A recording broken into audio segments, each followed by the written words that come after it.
Fala aí pessoal, tudo bom? Como é que vocês estão? Gente, a gente tá no remake e o primeiro filme que a gente vai tratar aqui no canal é o Titanic. Ele é a quarta maior bilheteria de todos os tempos e esses dias eu vi ele e Deus me deu um, um insight para fazer esse programa. Conforme eu falei na última live, a partir de agora, a gente vai começar a falar de filmes antigos, vai fazer uma releitura desses filmes e o que eles trouxeram pra gente. Baseado naquela questão que a gente trouxe na live sobre programação preditiva e origem das ideias, a gente vai trazer aqui o que passou batido num filme que a gente viu lá atrás e a gente não percebeu o que foi passado. Será que foi só, a gente vai falar de Titanic, será que foi só um desastre que aconteceu naquele filme? Será que foi só um romance entre a Rose e o Jack? Será que foi só isso que passou ali? Então, pessoal, eu trouxe uma listinha de coisa que a gente viu no filme e passou batido, tá? Pessoal, o filme ele foi lançado em 1997, né? Obviamente ele deve ter sido gravado entre 96 e 97, né? Ele foi idealizado antes disso, né? Ou seja, baseado na origem das ideias, ele já tinha uma carga de ideias ali que foi roteirizada e foi passada nos personagens, tá? Nada, pessoal, nada daquilo que chega pra gente nos filmes é por acaso. Conforme eu falei na live, tudo é pensado e repensado para passar a ideia perfeita pra gente e a gente não percebe, tá? Então eu trouxe uma listinha aqui pra gente ver se foi acaso mesmo. Pessoal, até o que está atrás no cenário, e eu falei isso na live, até o que está atrás no cenário é para te influenciar de alguma forma ou para passar alguma mensagem para você, tá? Nada é por acaso. Pode ser que seja? Sim, pode ser, mas a maioria das vezes não é, tá? Então, se tem uma garrafa de Coca-Cola, se tem um berço de tal marca, ou um brinquedo, nada disso foi por acaso, tá? Tudo ali tinha um sentido. Então, eu vi aqui, ó, várias coisas. Eu vou passar a primeira, por exemplo, ó. Os personagens principais, eles tinham uma carga progressista muito grande. Eles são mais legais, os mocinhos do filme, eles são os mais legais e todos eles, né? Se você lembrar da Rose, do Jack e daquela senhorinha, lembra da senhorinha nova rica? Uma senhorinha que eu não me lembro qual é a atriz que fazia aquela personagem, mas ela é uma nova rica. Ela que dá a roupa pro Jack vestir, lembra? Que é a roupa que o Jack veste para ir no jantar que ele foi convidado, é a roupa do filho dela. Lembra dela? Também é progressista, tá? Então, passou batido. Você não percebeu, mas passou batido. E os conservadores, tá? Os vilões da história, da trama, eles são mais conservadores. A gente vai ver isso mais pra frente. Tem uma hora que quando ela chega no navio, ela começa, eles pegam 3 camarotes e ela pega 3 quartos lá. Não entendi legal essa parte, mas imagino que sejam 3 camarotes e ela traz alguns quadros para colocar naqueles camarotes para reavivar, porque o camarote, se você for ver, ele tem uma certa um certo jeito assim antigo, né? Óbvio que a gente está falando de um filme que retrata a vida em 1912, né? Então ele trazia ali muito madeira trabalhada, tal, aquela coisa bem cenário conservador, tal, e ela traz alguns quadros para dar vamos dizer assim, uma melhorada no ambiente. E esses quadros são do Picasso. E aí ela fala que assim, não, porque as obras, e tu vê umas obras de Picasso que ela traz, são umas obras assim já de arte moderna, tal, e ele fala, isso aí, esse cara não vai dar nada. tipo assim, ele desdenha de Picasso, e a gente sabe que Picasso virou um quadro muito valioso, né? Umas artes muito valiosas. Então, tem a segunda coisa. Terceira coisa, pessoal, a decisão da Rose para largar tudo é a cena de uma menina de aproximadamente 8 anos sendo educada de bons modos pela mãe. Ou seja, na hora que a Rose, que o Jack faz uma proposta, fala que a Rose não ama o noivo dela, tal, e ele chama ela para abandonar tudo. E ela tá sentada lá no restaurante e ela vê uma menina sendo educada pela mãe. E é exatamente o que ela passava com a mãe dela. Ela passava essa situação de ser ensinada rigorosamente, porque as meninas daquela época, principalmente da nobreza, elas eram educadas, muito educadas, eram passadas uma carga de bons modos, né, naquela época, muito grande, e ela viveu aquilo tudo, ela sabe que aquilo tudo, a personagem dela era oprimida. Gente, quem viu Downton Abbey, é uma série, né, muito legal, recomendo muito que vocês vejam. Essa série, ela conta da aristocracia e a relação da aristocracia com a herdade, né, aquilo que foi herdado por eles, e o relacionamento deles com os funcionários, com as outras pessoas. Gente, era uma coisa assim de dever, sabe, de responsabilidade com as pessoas que viviam naquela terra, né? Porque a terra era herdada inteira com as pessoas, com tudo. Então tinha aquele compromisso de cuidar daquilo, de cuidar de tudo aquilo, de cuidar dos funcionários. Os funcionários, óbvio, eram muito atenciosos com os patrões, mas os patrões também eram muito atenciosos, tinha aquela carga moral muito alta, muito, e aquilo no filme passou batido, você não percebe, você acha que as pessoas viviam em 1912 como a Rose vivia, oprimida, coitada, pela mãe, pela sociedade. Não era assim, gente. As pessoas queriam. Os homens, em Downton Abbey, se você for ver, os homens que não iam para a guerra eram hostilizados no meio da rua. E às vezes o cara tinha um problema no coração, não podia ir para a guerra porque ele não era aceito e era hostilizado. E era assim. Entendeu? Então as mulheres, elas se sentiam cuidadas pelos homens, né? E elas, ficavam em casa, cuidavam da família, cuidavam das pessoas que se feriam na guerra. Era uma coisa assim, era uma sociedade mais apesar de toda a mazela que a gente viveu na Primeira e na Segunda Guerra, eram pessoas mais compromissadas com o próximo, entendeu? Mais apegadas aos outros, né? Não é como o filme retrata, né? Então ela abandona porque ela vê a opressão na menina e ela não quer mais aquilo, ela abandona, tá?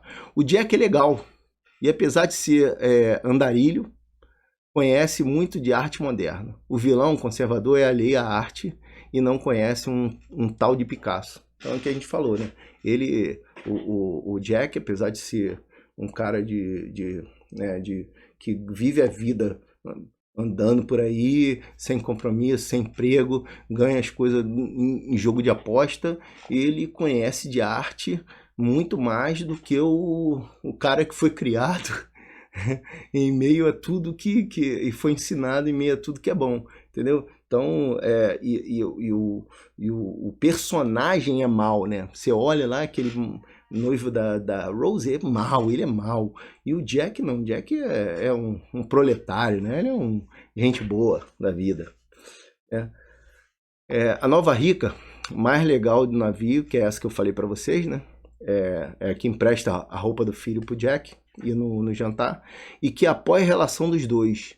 Obviamente a mais progressista. Ela é uma pessoa muito legal. A personagem dela te faz, assim, te agrada, porque ela é muito bacana, ela ajuda todo mundo e ela é a favor de que a Rose siga a vida lá com o Jack e abandone o noivo mesmo. 6. Uma jovem menina da aristocracia pousa pelada para ser desenhada por um estranho, mesmo tendo sido chamado de inapropriado por ela, por ele ter perguntado se ela amava o noivo. Vocês vão lembrar da cena que ela pega as artes dele e ele pergunta para ela assim, você ama ele? Aí ela fala, por que você está me perguntando? É inapropriado você ficar me perguntando se eu amo meu noivo. Entendeu? Eu não te dou essas... Você não pode fazer isso, entendeu? Ela é cheia de regras, né, daquela sociedade, e depois ela simplesmente pousa pelada para ele, né? E sendo virgem. É uma coisa assim, impensável naquela época, né? 7. A Rose, uma boa moça de família, dá o dedo para o capataz do noivo em 1912. Tu acredita que uma menina criada com todas as regras, com todos os bons modos, ia dar um dedo pro capataz do... Não ia, né, gente? Ele está... o Jack está nos braços dela na hora que eles vão pro carro lá e fazem sexo. Ele está no braço dela e não ela no braço dele. É uma outra coisa impensável naquela época, pessoal. Impensável. Um homem era cuidador, ele era... Não, no filme, ela que tá segurando ele nos braços, entendeu? Então, não rola. Ela decide ir com ele, ao invés do contrário, ser perfeitamente plausível naquela época. Ela decide ir com ele, não ele decidir ir com ela, entendeu? A decisão é dela, não dele, naquela época. Não rola também, né? O jeito que os ricos são acordados, né, para colocar o colete. Você lembra? Quando o navio bate, os ricos eles fazem uma cena. Pô, cara, o filme assim é muito cheio disso, pessoal. E na época ninguém percebeu isso, né? A gente não percebia. Em 1997, esse assunto era alien pra gente, né? Era uma coisa de outro mundo. Mas, pô, já tava ali, ó, colocando isso na nossa cabeça o tempo inteiro, programando a gente preventivamente para o que ia acontecer agora, né? Então, o pessoal, na hora de acordar, o pessoal do navio, na hora de acordar, eles vão lá, bate, senhores, por favor, podem colocar o colete, o capitão vai precisar que vocês coloquem, por gentileza. E na hora de acordar lá da terceira classe, ele, bate colete, não sei o quê. Pô, cara, totalmente, sabe? Tu acha que é uma pessoa de uma classe pobre e acordar outra daquele jeito? Não, pessoal, a série vocês precisam ver para ver a realidade de como era aquela época, baseada em livros que você vê da época. Tá? Que você tem que fazer uma análise histórica da época para você saber como é que as pessoas tratavam as outras naquela época. E você vai ver que não era assim. Eram amorosas, eram mais delicadas, não tinha palavrão, não tinha essas coisas que a gente vê hoje, né? Óbvio. O covarde do vilão conservador bate em uma dama. Ele bate nela. Lembra que ele dá um tapa na cara dela? Pô, cara. Entendeu? O cara é o vilão e ele é conservador. Óbvio que ele é conservador. Tem uma hora que eles estão, não sei se eu botei aqui, não sei se não, sinceramente eu não sei se eu botei aqui, mas tem uma hora que o Jack vai lá falar com ela e o capataz não deixa ele entrar lá no restaurante, lá onde eles se reuniam. E o pessoal tava orando, cantando um louvor. Os conservadores estavam lá naquele... E tu vê ali aquele clima chato de gente cantando, louvando a Deus. Ó, que coisa chata louvar a Deus, de cantar numa coisa conservadora, numa coisa opressora, numa coisa... Entendeu? Tava ali, gente, a gente não viu. No entanto, lá na terceira classe, pô, é legal, todo mundo brinca, dança, as crianças estão juntas, é tudo tão bacana, tão legal. O filme mostra pra gente um ambiente totalmente diferente, sabe? Totalmente, pô, bacana, um ambiente de que você queria estar, entendeu? É isso. Mulheres e crianças primeiro, a menos que você tenha muito dinheiro para subornar o funcionário do navio.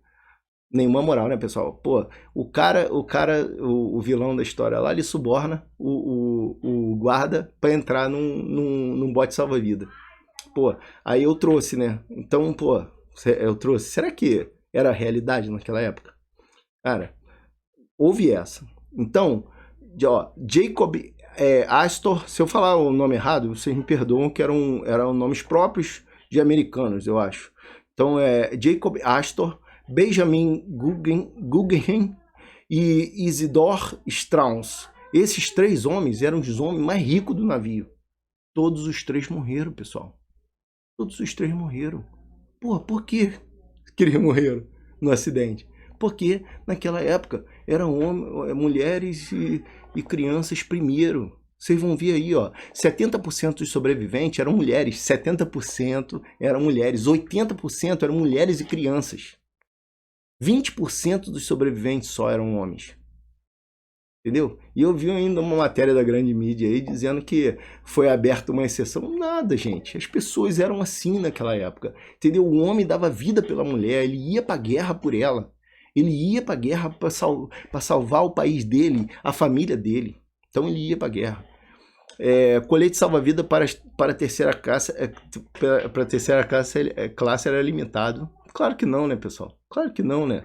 Se tinha colete salva-vida, alguém ia dar e pronto. Não ia ter diferenciação.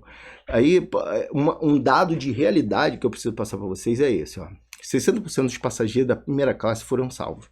De 329 pessoas, isso foi um dado que eu peguei na internet, tá? 329 pessoas, 199 sobreviveram. Tá? Isso corresponde a 60%. 40% dos passageiros da segunda classe foram salvos. De 285 pessoas, 119 sobreviveram. Tá? Então, 40% da segunda classe. 25% dos passageiros da terceira classe foram salvos. De 899, 214 sobreviveram. Pessoal, isso é um fato. Um fato. E quanto a fatos, não há argumento.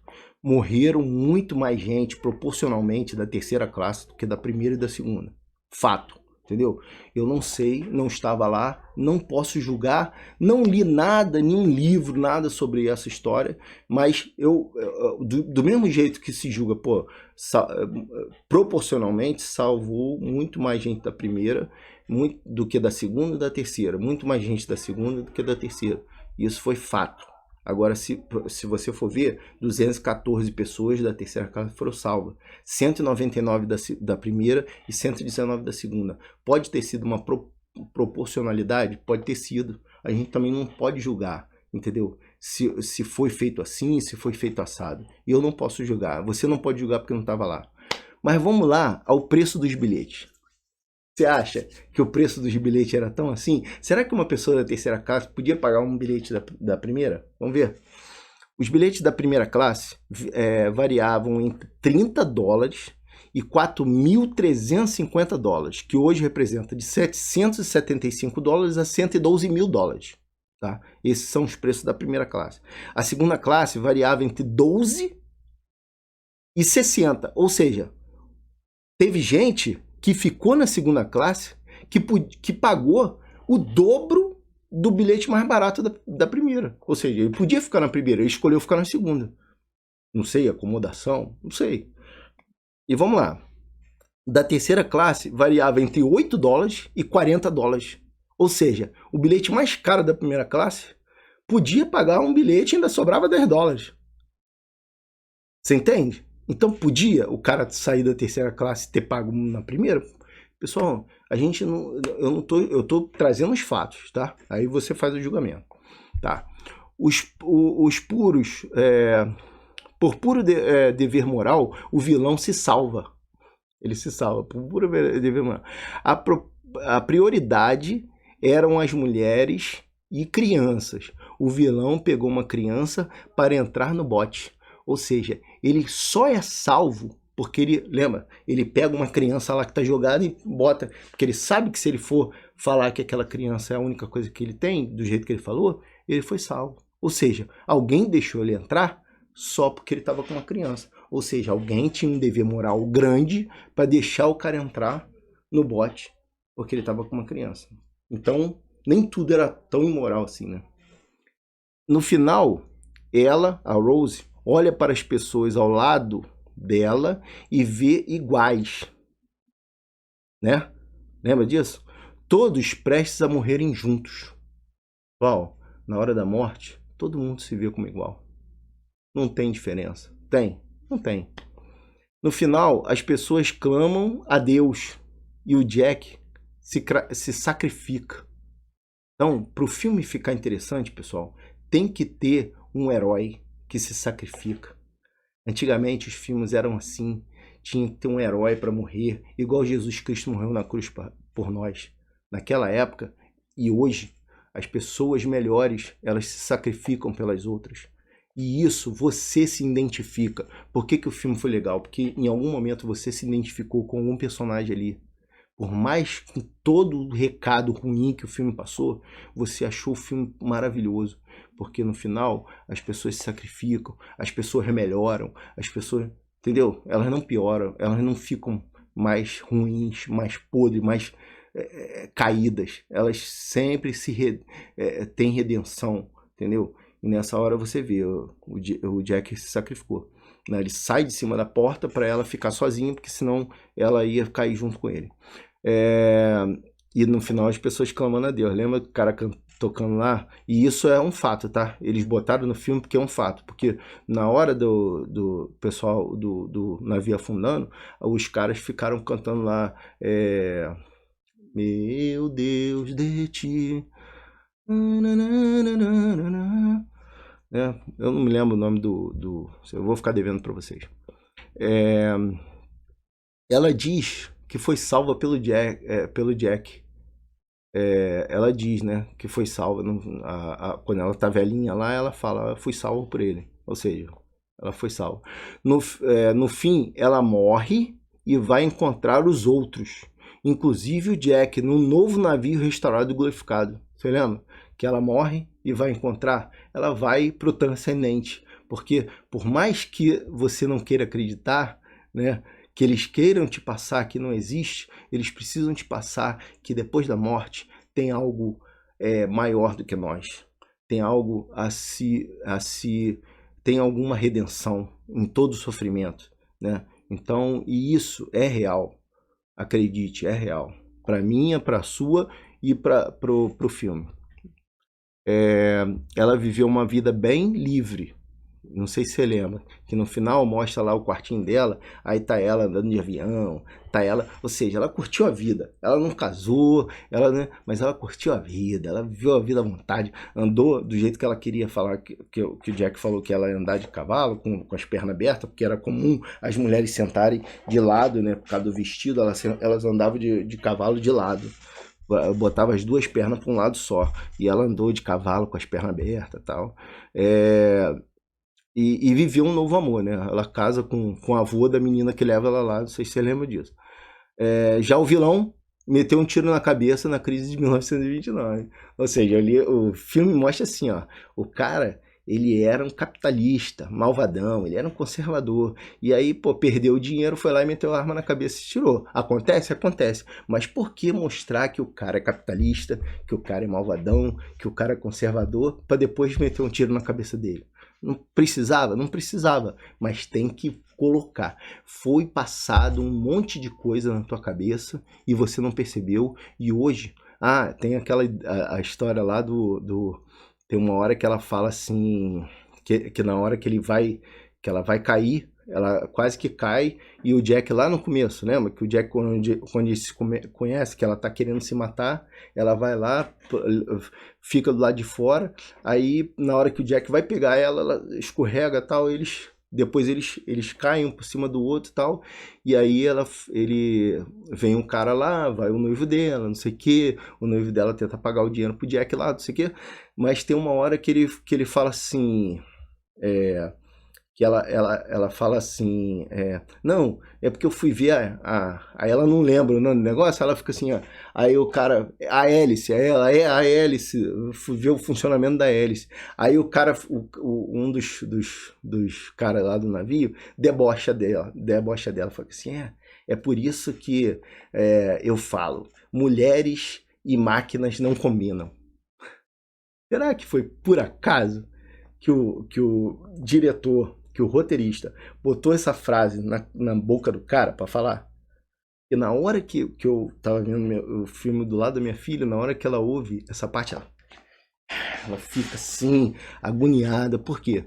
Porque, pô, não é por acaso, pessoal. Foi para mostrar para você que, assim, coisas que você precisava ser manipulado, entendeu? Eu preciso te manipular, então o que eu vou fazer? Eu vou pegar o melhor personagemzinho, entendeu? E vou pegar um dos piores personagens e vou fazer ele falar uma frase que precisa te levar para um lado do espectro político ou de ideias que você não quer, entendeu? Então, pessoal, a gente vai terminar esse vídeo aqui, semana que vem tem mais, mas saia da caixa ideológica. Quando você ouvir isso, você fala que assim, pô, esse cara tá querendo me manipular, hein? Filha da mãe, pra quê? Entendeu? Por que não foi a pessoa legal que falou que assim, pô, mas tá vendo? Ela é gay. Por que não é personagem legal que sempre fala? Porque o personagem legal sempre fala coisas legais e o personagem não fala nada politicamente correto. Né? O personagem conservador, o personagem, ele é sempre ruim. O religioso, ele é sempre ruim. O cristão, ele é sempre extremista. Nas novelas, no cinema, eles sempre são as piores pessoas. E as pessoas cool são as mais legais, os personagens principais, eles são sempre progressistas, eles gostam sempre de gays, de negros, de não sei o que. Eu não estou dizendo que tem que ser diferente, tá? Mas eles querem mostrar isso para você, que a pessoa que tá ali, ela precisa se desprender das amarras da sociedade capitalista, sociedade patriarcal. As pessoas, elas têm que se livrar disso, e sempre são as melhores pessoas que precisam fazer alguma coisa no filme que você fala que assim, pô, cara, isso aí é legal. Beleza, pessoal? Vamos lá. Semana que vem tem mais. Muito obrigado de você assistir até aqui. Curte aí, dá teu like. Semana que vem tem mais. Tá bom? Um abraço e até.